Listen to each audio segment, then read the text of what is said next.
प्रिय मित्रों, जब तक मन में अहंकार है तब तक ज्ञान का कोई मूल्य नहीं। लेकिन जब मन प्रभु के प्रेम में डूब जाता है तो वह कठौती भी गंगा बन जाती है। आज की कथा का सार है, सच्चा ज्ञान किसके पास है। प्राचीन काल की बात है। तीनों लोकों में विचरण करने वाले भगवान विष्णु के परम भक्त और दिव्य वीणा वादक नारद मुनि का हृदय हमेशा प्रभु की भक्ति और ज्ञान की धारा में डूबा रहता था। उनकी वीणा की मधुर तान से स्वर्गलोक में अप्सराएं नृत्य करती थीं और पृथ्वीलोक में भक्तों के हृदय में प्रेम की लहरें उठती थीं। मित्रों, जैसा कि आप सभी जानते हो, नारद मुनि देवताओं, ऋषियों और भक्तों के बीच संदेशवाहक का कार्य करते थे। उनकी बुद्धि तीक्ष्ण थी और वेदशास्त्रों का ज्ञान उनके कंठ में बसता था। लेकिन एक दिन नारद मुनि के मन में एक विचित्र प्रश्न ने जन्म लिया। यह प्रश्न उनके हृदय को मथने लगा, जैसे समुद्र में मंथन से अमृत प्रकट होता है। उन्होंने सोचा, सच्चा ज्ञान किसके पास है? क्या वह ज्ञान उन ऋषियों के पास है जो वर्षों तक वेदों का अध्ययन करते हैं, या उन साधारण भक्तों के पास जो निस्वार्थ भाव से केवल प्रभु का नाम जपते हैं? यह विचार उनके मन में बार बार उठने लगा।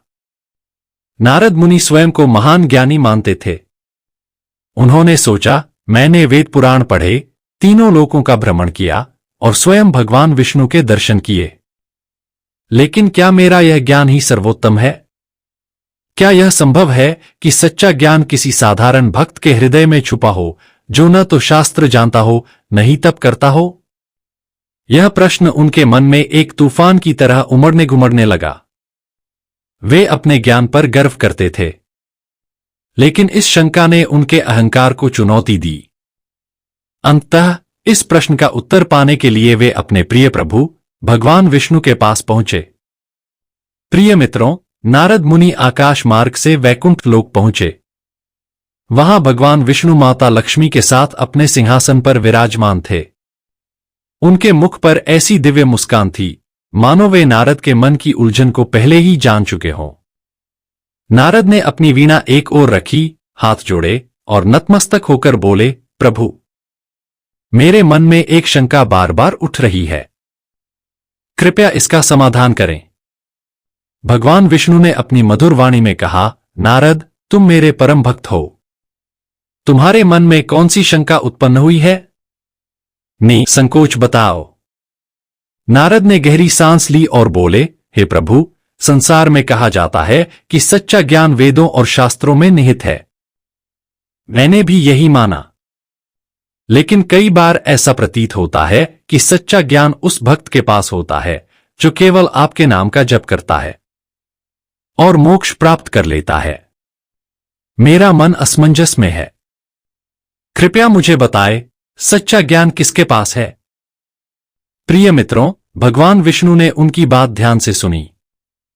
उनकी आंखों में करुणा और प्रेम का सागर उमड़ रहा था। वे बोले, नारद, यह प्रश्न बहुत सुंदर है। इसका उत्तर तुम्हें स्वयं खोजना होगा। मैं तुम्हें एक मार्ग दिखाता हूं। तुम काशी नगरी जाओ। वहां संत रविदास नामक एक भक्त रहते हैं। वे साधारण चर्मकार हैं, लेकिन उनका हृदय भक्ति, प्रेम और ज्ञान का सागर है।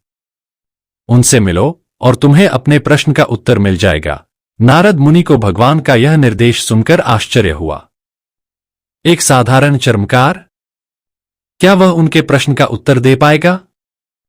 लेकिन भगवान विष्णु की आज्ञा को वे टाल न सके।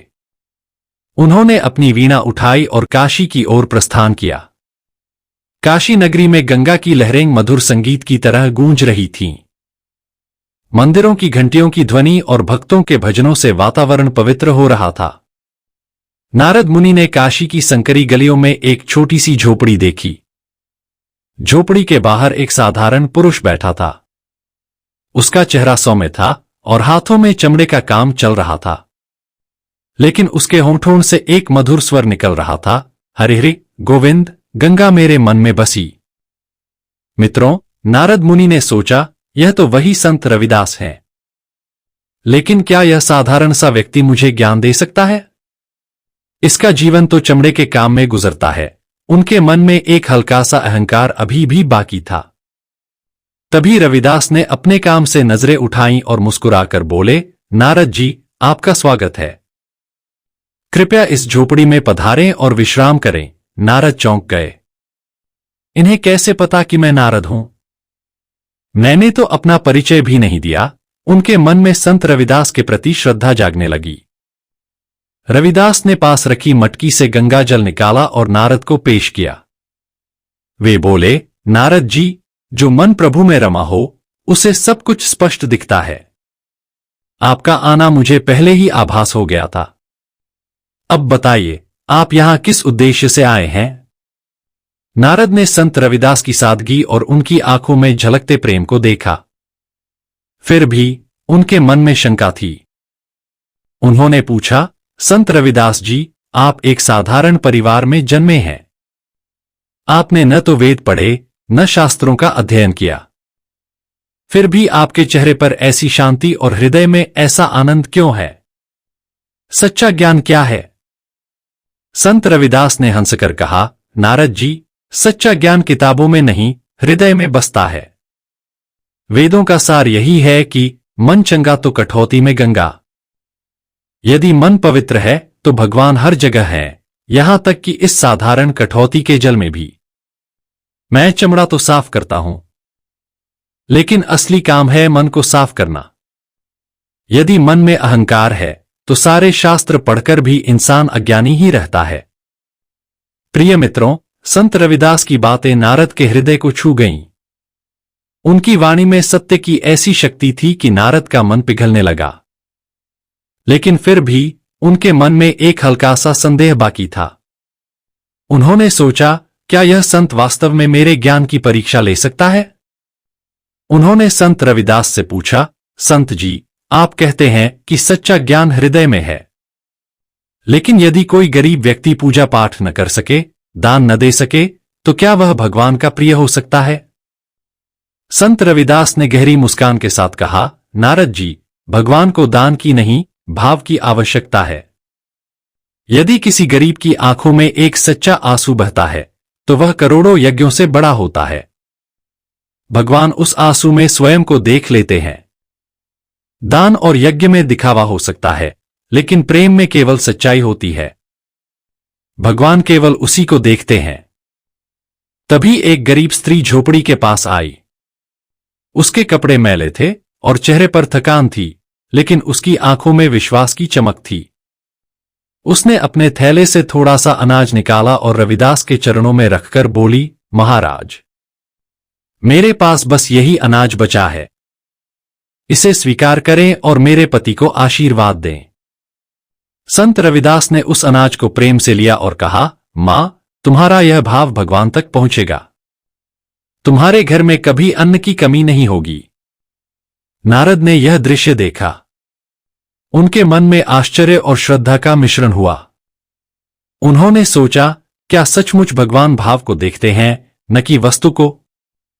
मित्रों, संत रविदास ने नारद की उलझन को भांप लिया। वे बोले, नारद जी, आप प्रभु विष्णु के परम भक्त हैं। आइए, आज हम अपने भाव से प्रभु को पुकारें।